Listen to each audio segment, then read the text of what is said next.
Москва, Қазақстан границаға чыгабыз. Күндө рейстер бар. Кирди чыкты, до конца кирип чыгабыз. Регистрация просрочка болсо, жасап алып жолго чыгабыз. Выдворение болгондо алып чыгабыз. Базада жок болсо, жардам беребиз. Кара тизмени текшерип жолго чыгабыз. Күндө рейстер бар. Toyota Alphard. Өзүм до конца кирип чыгам. Пересадкасы жок. Эң негизгиси, үйүңүздүн адресиңизден алып кетебиз. Толук маалымат 7 985 060 88 84. Крокус Ситиде теракт уюштурууга шектүүнүн аялы ооруканага түштү. Москванын четиндеги Крокус Сити холдо теракт жасаган деп айыпталган Далер Жон Мирзоевдин жубайы ооруканада жандандыруу бөлүмүнө түштү. Бул тууралуу РИА Новостиге айыпталуучунун коңшулары билдиришкен. Анын жубайы терактта шектелип, жолдошу кармалганын уккандан кийин эсин жоготуп жыгылган деген кошуналарынын бири. Ал аялдын абалы тууралуу башка маалымат берген эмес жана ошонун бери жандандыруу бөлүмүндө жатканын гана айткан. 22 мартта Крокус Сити холл концерттик залында теракт болгон. Анда бир нече адам залга кирип келип, адамдарга ок чыгарган. Теракттан Орусиянын саламаттыкты сактоо министрлигинин башчысы Михаил Мурашконун акыркы маалыматы боюнча 144 адам каза болду. Булак Супер Кежи. Шылуундары WhatsApp'тагы номерим аркылуу жакындарыман акча котортуп алышкан. Элдик кабар бөлүмүнө кайрылган окурманыбыз шылуундар анын WhatsApp'тагы номери аркылуу жакындарынан акча котортуп алганын айтты.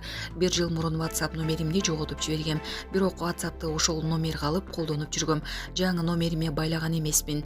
Анан менин WhatsApp'ыма кирип, менин атымдан туугандарыма, тааныштарыма жазып акча сураган экен. Көпчүлүгүнө ооруканадамын, акча которуп тургула кайтарып берем деп убада бериптир. Баарынан эле 15 000 сомдон сурай бериптир. Апам улам котортуп атып 115 000 сом, 3-4 жакыныбыз 15 000ден, дагы бир таанышымдан 5 000 сом котортуп алып тайынсыз болуп кетиптир. Жабырлануучулар январь айында милицияга арыз жазышкан, бирок жыйынтык жок деди ал. Булак Супер Кежи. Москвадагы кол салууда жоголгон кыздардын ДНК анализдери чыга элек. Крокус Ситидеги кандуу окуядан кийин жоголгон 2 кыргыз кызынын ДНК анализдери даяр боло элек. Бул тууралуу жогорку кеңештин эл аралык иштөө, коргоо, коопсуздук жана миграция боюнча комитетинин 1 апрелдеги жыйынында Тышкы иштер министринин орун басары Алмаз Имангазиев билдирди. Министрдин орун басары бул боюнча Орусиянын тийиштүү органдары менен иш алып барып жатканын айтты. Элчилик министрлик аркылуу Орусия тарапка кайрылып тез арада ДНК текшерүү жумуштарын бүтүрүп берүүнү сурандык. Бир жуманын ичинде так маалымат чыгып калса, коомчулукка маалымат бергенде мүмкүнчүлүк болот, деди министрдин орун басары. Парламенттин комитет жыйынында Москвадагы кол салуудан кийин кыргыз мигранттарынын абалы жөнүндө маалымат угулду. Имангазиев Крокус Ситидеги кандуу окуядан кийин ар кандай себептер менен 69 кыргызстандык Орусияга киргизилбегенин билдирди. Эмгек социалдык камсыздоо жана миграция министринин орун басары Бакыт Тарманкул уулу Орусияда мигранттарды текшерүү күчөтүлүшү мүмкүн экенин айтты. Орусиянын өзгөчө кырдаалдар министрлиги кол салуудан кийин дайынсыз болуп жаткан кыргызстандык 2 кыз Эдита Жусупова менен Маиза Гүлжигит кызынын аты жөнүн каза тапкандардын болжолдуу тизмесине кошкон. Кыргызстандын Орусиядагы элчилиги министрликтин сайтына жарыяланган тизмеде генетикалык экспертизасы бүтө элек жарандар боюнча маалымат камтылганын белгилеп, кыздарды каза болду деп айтууга азырынча эрте деп билдирген. 22 мартта Москвадагы концерттик залда теракт болгон. Анда камуфляж кийген 4 кылмышкер туш келди ок чыгарган жана борбор өрттөнгөн. Акыркы маалыматтар боюнча терактта жараат алган адамдардын саны 551ге жетти. 144 адам мерт болду. Кол салуу үчүн жоопкерчиликти Ислам мамлекети радикал тобу өз мойнуна алган. Федералдык коопсуздук кызматы калабага байланыштуу 11 шектүү кармалганын билдирген. Алардын ичинен тажикстандык 4 киши терактты ишке ашырууга шек саналып 2 айга камалган. Андан сырткары кол салууга байланышы бар деген шек менен Исроил Исламов уулдары Аминчон жана Диловар менен камалды. Ошондой эле теги кыргызстандык орус жараны Алишер Касимов да кармалды. Булак Азаттык. Сонун жаңылык. Сиз билген жана ишенген Умбем клиникасы эми сизге дагы да болсо жакыныраак болду. Анткени бизде жаңы филиал ачылды. Андыктан келип, өзүңүздүн жана жакындарыңыздын ден соолугуна кам көрүшүңүздү сунуштайбыз. Биздин жогорку даражадагы дарыгерлер төмөндөгү адистиктер боюнча кабыл алат. Стоматология, гинекология, терапия, лор, хирургия, педиатрия, урология, УЗИ жана башка адистиктер. Лабораториялык анализдин 5000ден ашуун түрү алынат. жогорку даражадагы стерилизациялоо. Биздин дарек ВДНХ метросу, Кондратюка көчөсү 2. Телефон номерибиз 8925 103 22 55. Кабыл алууга алдын ала жазылып келүүңүздөрдү суранабыз. Умбем клиникасы, сиздин ден соолугуңуз, биздин камкордук. Тажикстанды Крокустагы теракты Орусия менен биргеликте иликтөөгө чакырышты. Польшада жайгашкан Тажикстандагы саясий туткундарды жана барымтадагыларды куткаруу боюнча жарандык комитет Тажик өкмөтүн Крокустагы терактта шектелгендердин ишин биргелешип иликтөө үчүн Орусияга тергөөчүлөр тобун жөнөтүүгө чакырды.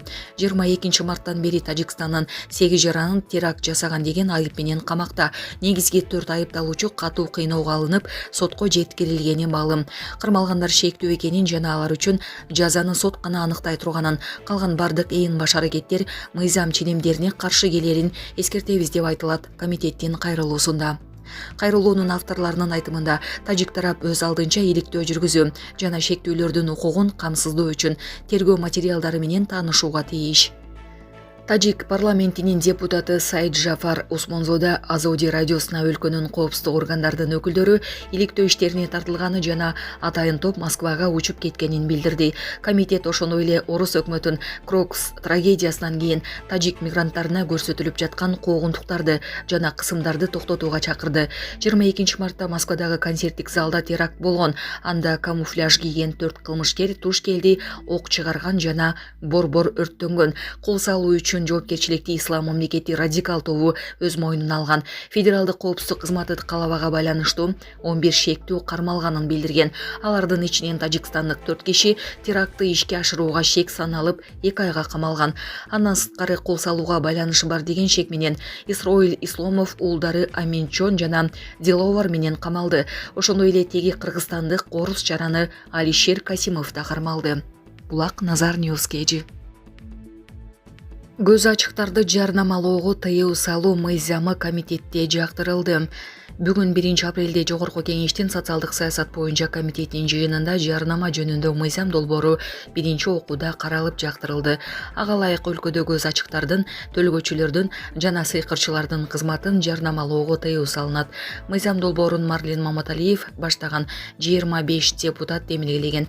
Документ жарандардын аң сезимин кемдир бирөөнүн кызыкчылыгы үчүн манипуляциялоону болтурбоо максатында иштелип чыккан. Турмуштук татаал кырдаалда турган жарандарыбыз көп учурда экстрасенс жана сыйкырчы деп аталгандарга кайрылат. Мындай кырдаалда алдамчыларга кайрылган жарандар гана жапа чегүүдө. Өлкөбүздө экстрасенс жана сыйкырчы деп аталгандардын кайырмагына түшкөн жарандарыбыздын саны аз эмес, деди Маматалиев. Булак Суперкежи.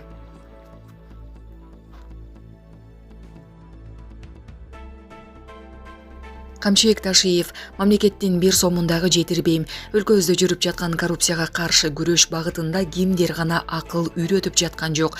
Чекеден эле баары эксперт болуп чыга келишип, кустуруп аткан акчанын жарымы мамлекетке, жарымы сол чөнтөккө кетип жатат деп акылдуу көрүнгөндөр андан көп. Биз бул суроолорду бийлик башчыларына бергибиз келип турганда, капыстан Бишкектеги УКМК төрагасы Камчыбек Ташиевке жолугуп калдык. Аз болсо да саз маек болду. Камчыбек Кыдыршаевич, саламатсызбы?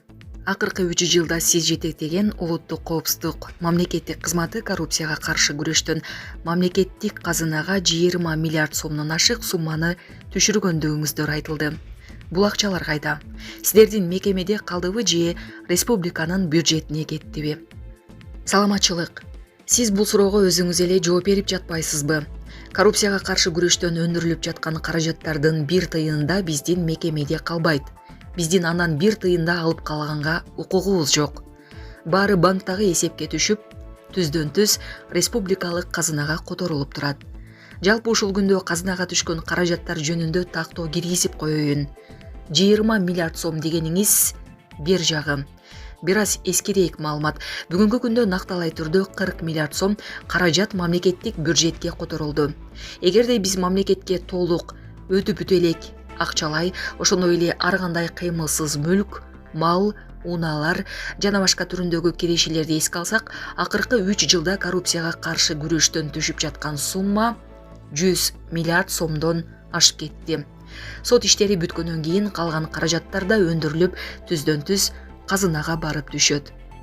Кече жакында Азаттык радиосунун эксперттер талдайт деген көрсөтүүсүндө генерал Өмүрбек Субаналиев эл ичинде айтылып жүргөндөй кустуризацияны туура эмес сыпаттап, мыйзамдуу жол менен кетиш керек болчу. Коррупцияны күч менен жөө албайбыз деди. Мындан сырткары ал кустуризациядан түшкөн акчалардын дайыны жок деген сөзүн айтты. Биринчиден мен Азаттык радиосун укпайм. Кимдир андан чыгып алып, эмнелерди сүйлөп жатканын карап отурганга менин убактым да жок. Субаналиевдин сүйлөгөнүн дагы сизден угуп жатам. Экинчиден, эл сүйлөсө дагы ушул Субаналиев сүйлөбөй эле койсунчу. Анын деңгээлин эмне үчүн аны өз убагында жыгач генерал Тани деп атап алышканын 2021 жылы орун алган Баткен окуясы көрсөттү. Мына ошол өзүнө тагылган эпитеттерге толук татыктуу экени көрүндү. Дал ошол себептен кызматтан алынды. Менден эмес, Баткен элинен барып сурасаңыз, толугураак жооп аласыз. Субаналиев өзүн генерал катары сыпаттаганды жакшы көрөт. Генералдык чинде жарым жылдай убакыт гана кызматта турган убагында көтөрүп жүрдү. Бирок ошол убакыт ичинде деле элдин оозуна алына турган көп иштерди жасап койсо болот эле. Айтыңызчы, колго аларлык эмне иш кылды? Оозун куу чөп менен аарчыгандан башка. Жеке мен кызматта иштеп турган убагымда генералдык наамды 6 жылдан ашуун убакыт көтөрүп жүрсөм, бул наамды алганыма жалпысынан 15 жылдай убакыт өтүптүр. Ким кандай иш жазады? Эл тараза. Биздин жасап жаткан иштерибиз элге бүт ачык көрүнүп турат. Эгемендикке ээ болгондон бери элдин талап тоноп келе жаткан оорулардан өндүрүлүп жаткан каражаттар биринчи кезекте калктын социалдык турмуштун жакшыртууга жумшалып жатат. Ар бир региондо үйгө муктаж жарандар үчүн ипотекалык үйлөрдүн курулушу, жаңы салынып жаткан мектептер, бала бакчалар, жолдор ушул ишибиздин жыйынтыгы. Бир эле аскердик тармакты ала турган болсок, акыркы 2 жылда армиябызды күчтөндүрүүгө 2 миллиард доллардан ашык каражат жумшалды. Барын айтып майдаланбай эле коеюн. Кыскасы, иттер үрө берет, кербен жүрө берет. Биз мамлекет үчүн ишти кыла беребиз. Барын тарых өзү таразалап алат.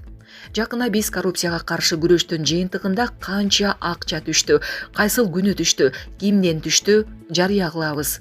Мына ошол тизмеден ар ким өзүнүн мамлекетке канча акча бергенин анык көрө алат.